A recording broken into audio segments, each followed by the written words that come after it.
Magandang araw! Tayo ay nasa edukasyon sa pagpapakatao, baitang 3. Ang ating aralin ay pagpapadama ng malasakit sa kapwa na may karamdaman sa pamamagitan ng pagtulong at pag-aalaga. Tayo ay nasa ikalawang markahan, unang linggo, aralin 1. Ito ay kabilang sa most essential learning competency. Pagkatapos ng aralin, ang mga bata ay inaasahang makapagpapadama ng malasakit sa kapwa na may karamdaman sa pamamagitan ng pagtulong at pag-aalaga. Ano ang iyong naramdaman sa tuwing nakakakita ka ng taong may sakit o karamdaman?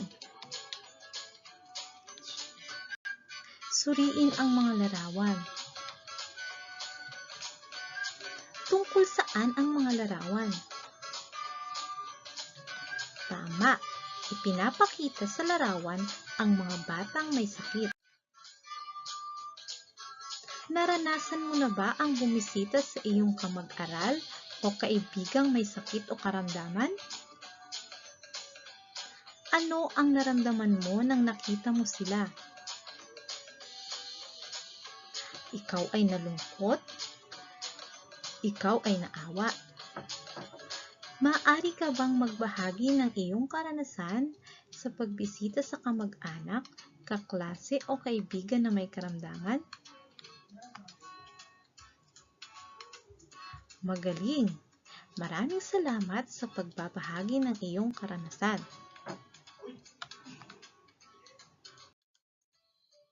Handa ka na ba sa ating aralin? Pagmasdan ng mga larawan, alin sa mga sumusunod na larawan ang nagawa mong pagtulong sa may sakit? Ito ba ay nasa larawan A? Larawan B? O larawan C? Mahusay kung ang lahat ng ito ay nagawa mo na sa iyong kapwa na may sakit.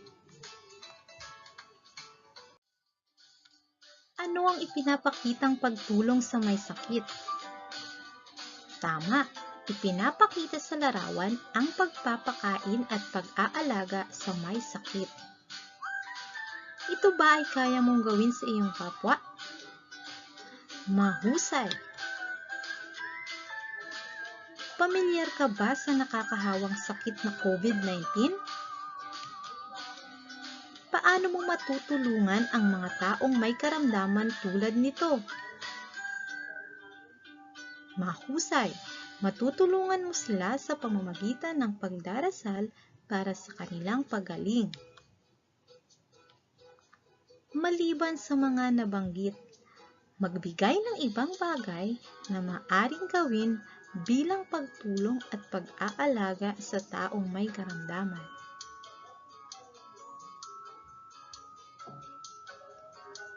Mahusay! Kaya mo nang gawin ang mga simpleng bagay para tulungan ang isang may sakit. Ibig sabihin, naintindihan mo na ang ating aralin sa araw na ito.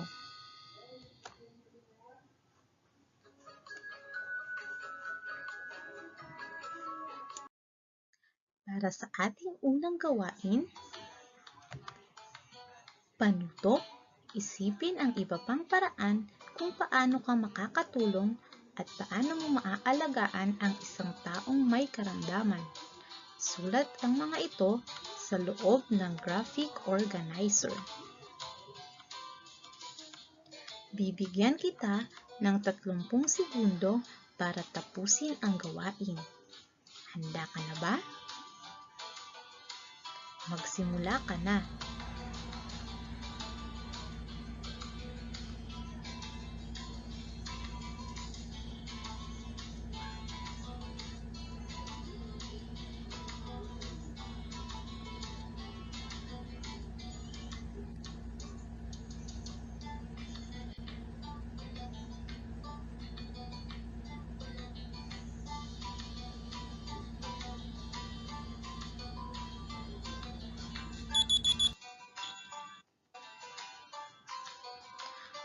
Tapos ka na ba?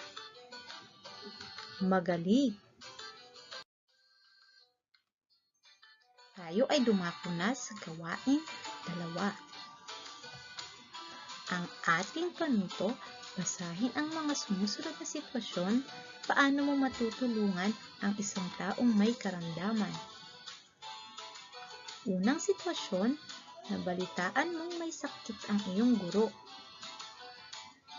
Ikalawa, inutusan ka ng kapatid mong may lagnat. Ikatlo, nakita mo hindi makatayo ang iyong kaibigan dahil masakit ang kanyang paa. Kaapat, umiiyak ang iyong kaklase dahil masakit ang kanyang ngipin. At ang panglima, pagdating mo sa bahay, naabutan mo ang iyong kapatid na nilalamig at mataas ang lagnat. Ano ang iyong gagawin? Para sa ikatlong gawain, ang panuto, magsulat ng pangungusap kung paano mo maipapadama ang iyong pagtulong at pagdamay sa taong may karamdaman na nasa larawan. Ano ang ipinapakita sa unang larawan? Tama, isang batang sumasakit ang ngipin. Ikalawang larawan ay isang batang may lagnat. At sa ikatlong larawan ay isang batang sumasakit ang ulo. Ngayon, bibigyan kita ng 15 segundo para tapusin ang gawain.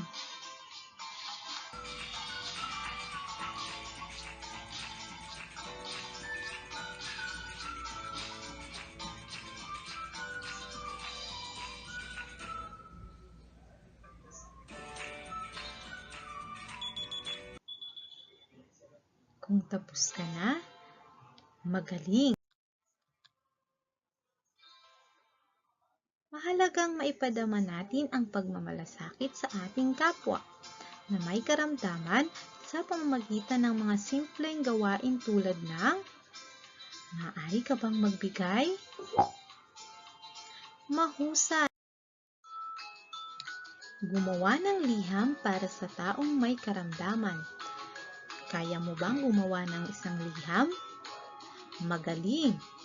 Isulat sa loob ng puso ang nais mong sabihin.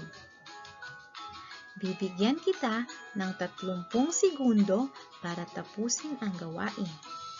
Handa ka na ba? Magsimula ka na.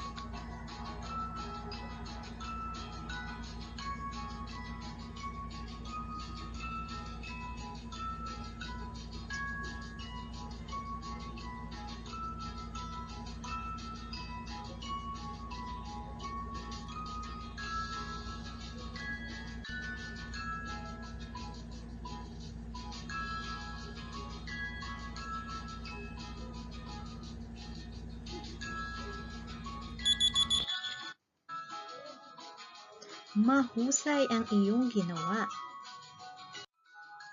Para sa panapos na pagsusulit, ang panuto, lagyan ng check ang patlang kung ang pangungusap ay nagpapadama ng pagtulong at pagdamay sa taong may karamdaman, at X kung hindi. Una, nagkaubusan ng face mask sa inyong barangay at nabalitaan mo na nangangailangan nito ang iyong kapitbahay na may sakit.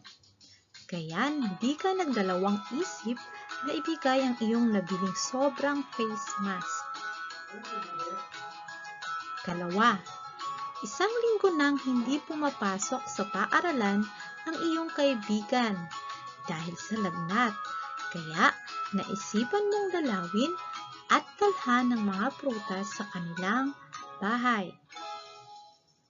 Ikatlo, nakita mong namimilipit sa sakit ng ngipin ang iyong kaklase, ngunit hinahayaan mo lang siya dahil sabik ka nang umuwi para makapaglaro.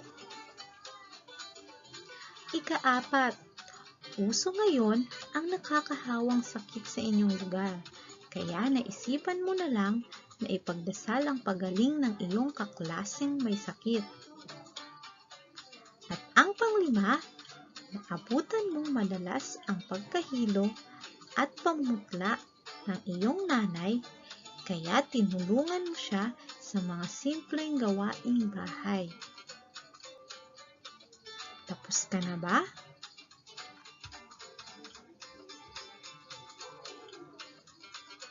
Atin ang sagutan. Unang bilang ay check. Ikalawa ay check. Ikatlong bilang ay X. Ikaapat ay check. At ang panglima ay check. Tama ba ang iyong mga sagot? Magaling! Ibig sabihin, handa ka na sa ating susunod na aralin.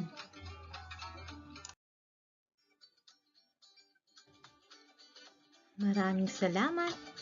Hanggang sa muli!